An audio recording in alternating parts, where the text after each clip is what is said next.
V-Gates, how's it going, guys? Wow, there's been a lot going on, I don't know, the last few weeks with the gaming world, especially with Games Workshop. Boy, it seems like I get the most hits on my videos for this. Everyone's just fascinated with this Games Workshop commentary stuff. So I wanted to make a quick video here about my thoughts on the Games Workshop CEO and his recent, I guess what you'd call end of, I guess, their fiscal year report to the stockholders of Games Workshop, and kind of go into respond to some of the comments that Beasts of War guys have put up on their weekender last week. It's the middle of August, exactly the middle of August. It's a Saturday afternoon, just got done working. Going to be spending some time in the workshop today. I got some a new project, finishing up the Skullvein Manse. I also wanted to show you real quick the little diorama I did of the Crusaders is done. It turned out really well, really happy with it. Getting back to Games Workshop, wow! I mean, if that wasn't a, if anyone you can Google it. You know, they have the entire transcript of his little speech he gave to the stockholders of Games Workshop.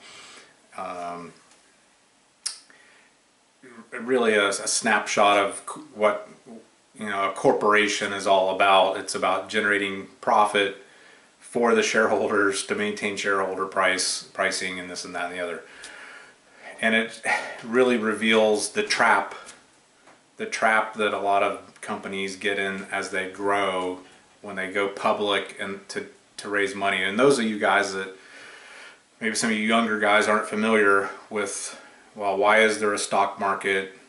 Then there's mainstream banks that you can get money from, and then if you can't get money from a traditional lending source, so you don't have the collateral, a whole host of other reasons why you can't get traditional financing for things. Companies, it's still expensive. They have to spend a lot of money. They have to go with an investment firm that can create the stock, assess the value of the stock based on the value of the company and this, that, and the other. There's a lot of nitty-gritty stuff that's involved, but it's a way of them getting money raising money to invest in things they want to invest in, like expanding their product lines, in case of Games Workshop, more molds, more production costs absorbed to produce more models, or whatever it could be, to buy trucks, things that the company needs. And it opens up Pandora's box, okay? Pandora's box is, it's kind of a trap. Now anytime you borrow money, and the Bible goes into this, for those of you Christians out there who studied the Bible, or, and some other religions touch on this also, but the borrower is always the slave to the lender, right? You always want to avoid borrowing money at all costs. I mean, it's better to just do without, save up with your profits, and take that money and use it to buy stuff, or to become an employee-owned company. You could sell stock to your employees, and they can pay for it so much a month out of their paychecks, and they can slowly buy stock in the company.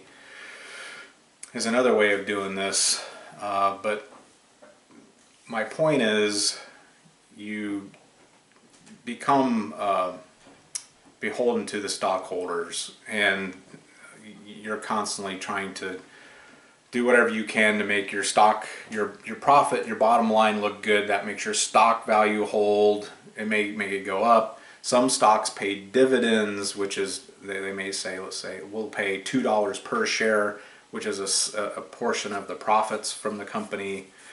And a lot of people will buy stock because it pays dividends. So it can get kind of complicated, but when you're seeing the comments that he made regarding cutting middle management, cut, they're cutting down to one guy per store, and as everyone knows, they've gone to this little mini store concept.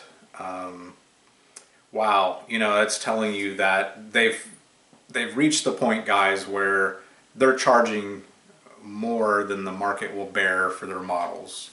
And I've always been an advocate of, the models, and this isn't a cheap hobby to get into. Most of the modeling hobby is not cheap to get into, but we got to pay a premium to get good quality stuff. But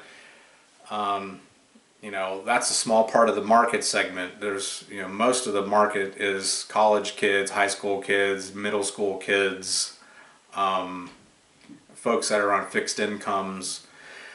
So when you start seeing them cut, that's telling you that the revenue stream isn't strong enough, obviously, to maintain what they have. So they have to look any place in the company that they can cut overhead. And when you look at it, that's a sign that they're charging too much for their product, because their sales keep going gradually slower and down. And there's all kinds of arguments. Beast of War guy said, oh, they've got to pick up a new intellectual property like Star Wars, or they need to pick up a new franchise like Gears of War and spin it into another game. No. The whole magic to Games Workshop's growth, in my opinion, has been the fact that they have proprietary content.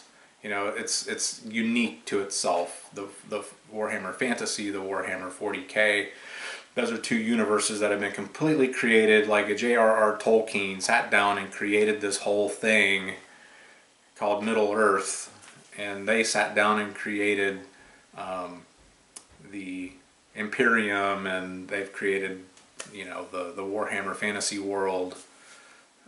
So that's the whole strength of it. That's not the issue, is trying to get into more stuff that's going to cost even more for them to expand into those areas. They're going to incur more debt to expand into another gaming system. The way to drive sales higher, and since they're selling a product, really, they're selling a product, not necessarily a service. And in my kind of business, a service, I can charge a premium if I'm providing a premium service. But even in my business, there's only so much I can charge. There's only so much that the market will bear. Okay, I can't come and fertilize your lawn for $800 when the other companies out there are all around $50. No one will pay that. So when you're selling a product like they are, volume is obviously the key. You have to sell a large volume of product to keep the revenue stream going. So when your volume sales start to drop off selling products, well, let's say you're selling vacuum cleaners. We'll use Dyson as an example. Dyson is an expensive vacuum cleaner. When their sales drop, guess what? They have a sale, $50 off our latest Dyson model. And then they'll sit for a month and say, did sales pick up? And if they didn't pick up, they'll knock it off another $25, $50 to the point where, well, we're making less of a margin on that product, but we've got to keep pushing that product out there. Even if we're getting a smaller margin, we'll make that up by the volume of the sales, because our sales we'll keep gradually lowering the price. And if sales don't go up, then you're going to be out of business, because you can't. This is your break-even point, right? And you can only come down so far, and this is your margin of profit right there. And so that's what you're going to see happen. And I've been predicting this, and I've said that there are going to be changes. You're already hearing the CEO; he's going to be gone. They're going to have to get someone in there who has a more of a friendly approach, instead of spending, millions of pounds, British pounds, on lawyers to go chase after these little nuisance companies that are making books or whatever off of their IPs. They're better off getting back into the conventions and getting back involved in the gaming community, instead of looking at it as it's going to hurt their sales, putting people into other games. it's going to be more valuable in terms of the perception of their company. Their company has that negative perception, and they have to completely change that over here to a positive, friendly perception that they're friendly. And then you're going to see that's going to be the first thing they're going to go after, because that doesn't cost much to have someone come in and just reorganize things to the point where, okay, we're not going to do these inclusive conventions with just Games Workshop games. We're going to actually stop doing those, and we're going to actually start going to all these big gaming conventions and big gaming tournaments, and we're going to help sponsor them, and we're going to have a presence at those events. So we're going to put on a happy face, so to speak, to the industry. That doesn't cost much, and that will help what, 5%. If it just helps 5% in your revenue sales, that's a cheap investment. Next, like I said with the Dyson example, they'll gradually lower the prices, and that'll be things like sale. They'll do a 20% off sale for a month. For the month of August, let's say we're going to offer 20% off our standard pricing. They'll sit back and they'll say, how much has that impacted sales? It didn't impact sales much. Okay, we're going to do a big sell-a-thon for Halloween, let's say, and we're going to knock prices 30% off of our normal pricing. Then we're going to do a model kit that's the $100 flyer. You know, it could be of any army. And we're going to say, you buy this model and we'll knock 50% off equal or value model that you want.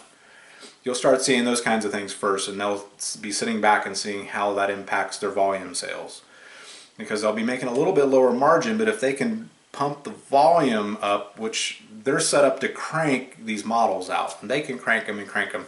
It's just a matter of keystroking a sale, and it's going to be produced over here. So if the sales could pick up, they'll just keep cranking more models out, and they'll make that up in the volume of their sales. So that's my opinion. You're seeing the classic market at work, the marketplace at work. You know, people are not going to buy a $100 model if they don't have the expendable wind to come to buy a $100 model. Do they have $70 to buy that model? Maybe, and we'll see, because that's where they're going to go next, guys. They're going to change their tune with how they react or interact with the community. Okay, you're going to see them doing no more of these game days. They're going to end up phasing those out, and they'll end up going to the Gen Cons and the big tournaments, and they will become big sponsors, and you'll see the big banners of theirs. They'll have a big giant booth, and they're going to get back involved with the community in a positive respect. And my second prediction is you're going to get your prayers answered. So those of you guys out there that are going, I can't afford these models anymore, it's just ridiculous, you're going to start seeing the prices come down. That's the only place they have to go. Okay, so a little tip to you guys, any of you guys out there starting a business, keep it small and manageable, and if it's growing, geez, you better think twice before you think about going public, because you think of all these companies that are publicly traded companies, and I guess a lot of people say they really screw the employees. They're not going to look out for anyone else but the shareholder. Okay, because that's your stock collapses. A competitor can come in and buy up those shares, and then you're done. They'll buy you out. Especially if you're a lot of companies, they don't own the majority of their shares in their own company. Most of it's outstanding shares. So those people are ripe to have someone come in and buy them up and then buy them out, and they're out of business. So yeah, just keep that thought in mind. Don't get into as little debt as possible. Trust me, I know from experience. Being in business for since '95, I've learned a lot of things the hard way. Okay, so that's my 2 cents. I'd appreciate any comments. We can go back and forth. No negative comments. I'll just block you from the channel. It's not, if you don't want to watch this video, then don't watch it. Well, I'm interested in getting a dialogue going with comments, some positive, constructive comments. Let me know what you think about Games Workshop. If you've left to go to other games, as you well know, I have several Games Workshop armies. My feeling is I'll just buy stuff a little bit at a time. I'm big into the battalion box. I think they should come out with a better starter boxes. I think there should be more. I think what they give you is kind of very minimal. Yeah, it gets you started, but I really think they should give you a better value on a battalion box in terms of, you know, Warhammer Fantasy. And again, with 40K, it would be nice to see starter armies for each faction. Not those, you know, you get 2 armies like they did with 40 with Fantasy. You know, what you used to get the Skaven and the High Elves. Well, no one may not want one of those 2 armies, so you're kind of limited. It'd be better if I had a starter box of Elves and a starter box of Skaven, which they have, and it's the battalion box. But as many of you know, you know, it's not it's not really a very playable army. There's a lot of other stuff you have to run out and get. So it'd be nice if they'd come up with a monstrous creature and a giant or whatever, and then your spellcaster and a leader and your core army group in one starter box. You know, and get the price down, get it down to like $75, not 125 or 100. Just shaving that $25 off is maybe the magic key to that high school kid walks in with his mom and says, "Hey mom, I want to get this box of Skaven," and she goes, "Oh, 75 bucks, that seems reasonable. Look at all he gets, it's this big box." And now they're looking at, oh, it's $120. Geez, that's expensive, right? Yeah, maybe do a starter box that comes with the colors that you need to get that army painted, right? Paintbrush and some basic things, because we're talking about the high school kid, the middle school kid, the young college kid. You know, that's in any business. If you're not bringing in young people into the business, into the concept, it'll just die out. You can't have it all, you know, business people and working people that can afford this stuff. You know, yeah, I can afford it. Like I've said before, I still have to weigh out what I'm spending my money on, right? I just picked up a Tiger 1 tank kit and a crew to go with it. Because I'm getting, like I said, I'm getting into doing these dioramas. Yeah, I got the expendable income, but I gotta say, am I gonna go out and spend that $100 on Warhammer Fantasy stuff today, or am I gonna pick up stuff to build a model diorama kit? You know, and I'm still gonna weigh that out and say, well, I can't paint all this stuff at once. So, you know, we are making these decisions, and obviously with Games Workshop sales falling off, you know, it's a case of wow, you know, we pushed this too far with the pricing. We really pushed it, and companies are going to do that. I push a little bit on my pricing and say, you know, in the spring I'll push a little higher price and see if people are coming back saying, no, you're too high, or I'd like to have you do that tree injection, but it just seems too expensive. I'm going to come back and cut the price and say, well, okay, I'll do it for this much. I typically don't do that. I'll lower it for someone else because I don't want to come to this person and say, oh, but now I'll lower it because there's no price integrity there, right? Why was I going to do it for $150 if I'll come back and say I'll do it for $100? You know, so, and that's how businesses work. Even on my only small little level, we just evaluate the feedback we're getting from people, and the feedback they're getting is, you know, your products are too expensive. I'll also throw this out there, and I may have said this in another video or so ago. I would have, if I were in their shoes, they should have never gotten into the retail side. That was where they went wrong, because now they screwed all those independent stores that had been selling their models since the early 80s. Loyal customers buying their models, putting them on their shelves, promoting the game, and they turned right around and slit their throats and started putting in the major cities putting in their own competitor stores, and then they turn around and say, "Oh, we're not going to supply you anymore. Your margin's going to be like this," you know. So it's like you might as well shoot yourself in the foot. I mean, how greedy can you get? I mean, make up your mind. Are you going to be a retail place or are you going to be a distributor?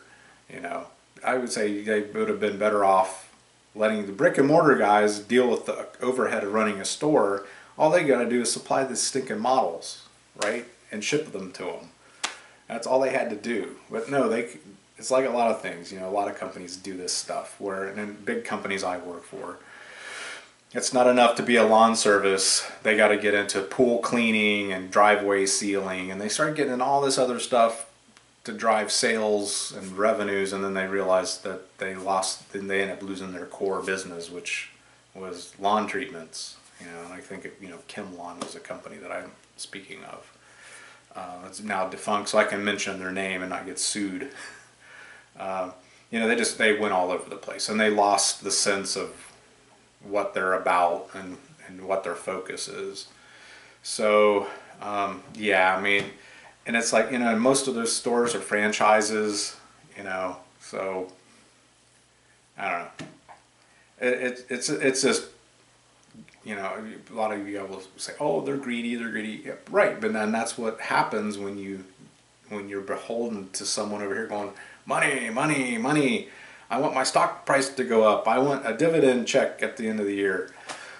Right? And wow, gee, we got to make these other bad decisions so this guy over here will be satisfied and get off of our back. So it's never a good thing. Never a good thing. So that's basically it that I can think of right now. This is the Games Workshop topic that's hot right now. Look for those prices to start to drop. And then the other issue is there's lots of new competitors coming in. I mean, just tons and tons of new competitors. So there's a ton of other options out there. Beast of War guys, Warren and them made a great observation. There's just, you know, have we reached the point where it's just too saturated, guys? You know, there's too much choice. You know, a guy walks into a shop or gets online and it's like, oh my lord, what game should I play? You know, if you don't have a club nearby or someone guiding you into what games to get into, geez, it's like, geez, there's too much. You know, in instances like that, the marketplace takes over. Someone's going to go. I mean, someone's going to go. I mean, someone's sales will be so low they can't stay in business. Like Rackham, you know, from France, they expanded and they got basically in too much debt. They became a publicly traded company and then went right out of business. Is Games Workshop headed that way? Probably not right this minute, but if they don't start making some different choices, and you know, maybe it'll come to the point where they may say, we're going to get out of running the stores. You know, we're going to close all of our stores and we're going to go back to a distributorship setup.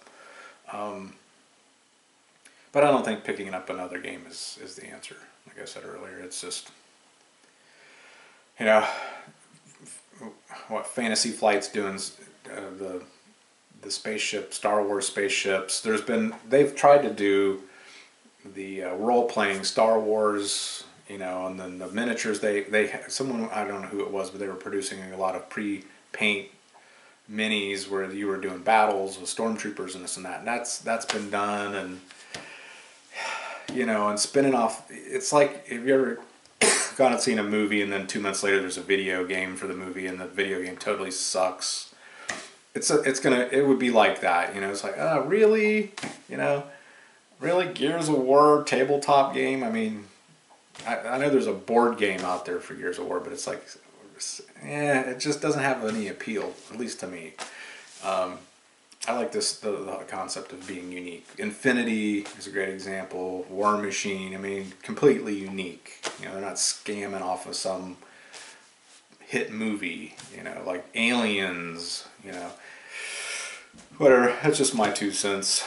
Post your comments below, hit like the video, and I'll show you some things we got going on in the workshop. Okay, this is the diorama I was working on last time. You see it's done. I did my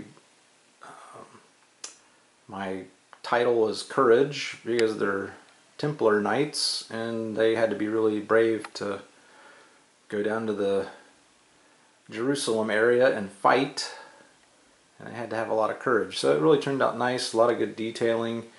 The display case worked out wonderful. I'm going to buy a little bit bigger display case to put my new Tiger diorama in. So, but it really turned out nice. I'm really happy with it. I made 2 of these. I have one on display here in my office, and then I gave another one, which is an exact copy of this, to my son to put on display up in his room. So we both have the same setup. Let's go out here to the shop and go over a little bit about the model I'm working on here. I've got, it is a Dragon model. It's upside down, you can't really see it, but I'll show you the underside here. It's a Tiger 1, late production.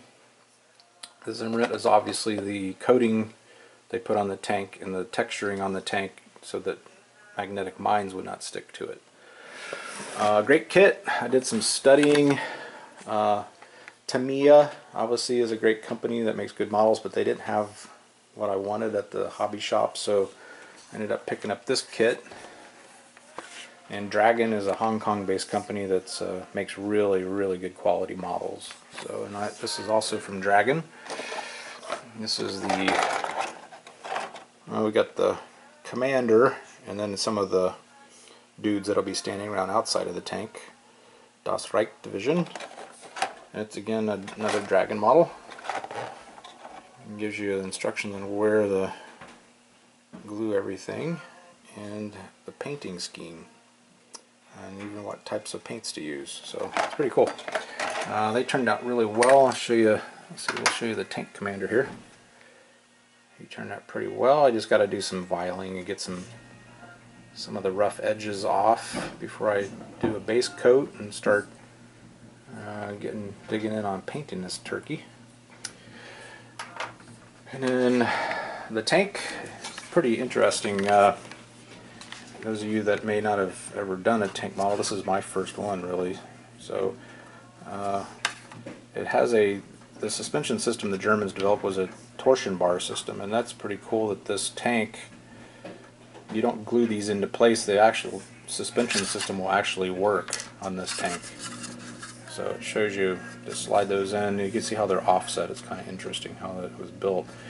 Which is another point to make with making these models. I just realized last night that these models are so highly detailed that you know, you really do get a sense of the mechanics of the tank. It's really like building a real tank just out of plastic. So you end up learning quite a bit. The other project I had worked on, it's almost done. I'm getting ready to get to the final detailing phase, is the skull vein manse. I ended up doing the blue tile roof. It's really turning out nice. We still have some more highlighting to do on that, some more detailing. You still got to do the wood, but I think the contrast and the different kinds of colors I used are really working well.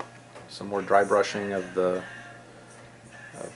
rocks. Obviously I still have some more of the woodworking to paint, but it's turning out great. Still has a little bit more ways to go. So what I do is, while I'm waiting for something over here to dry, I come over here and paint, and then when I'm waiting for that to dry, I'll come over here and assemble some more, and that way I have a 1-2 approach. Almost done with the turret section, and I did the the telescope dome. It needs a lot more detailing done to it, but you can tell I did it in like a bronze, copper, and then I've done the weathering with the green. It's starting to turn out pretty well. So we'll have a lot more highlighting and detailing, you know, getting the telescope done upright, and things are going pretty well. So that's all I wanted to show you guys, see what I'm doing here lately, and hope you guys have a great week, and you'll see me on the next video. Ciao.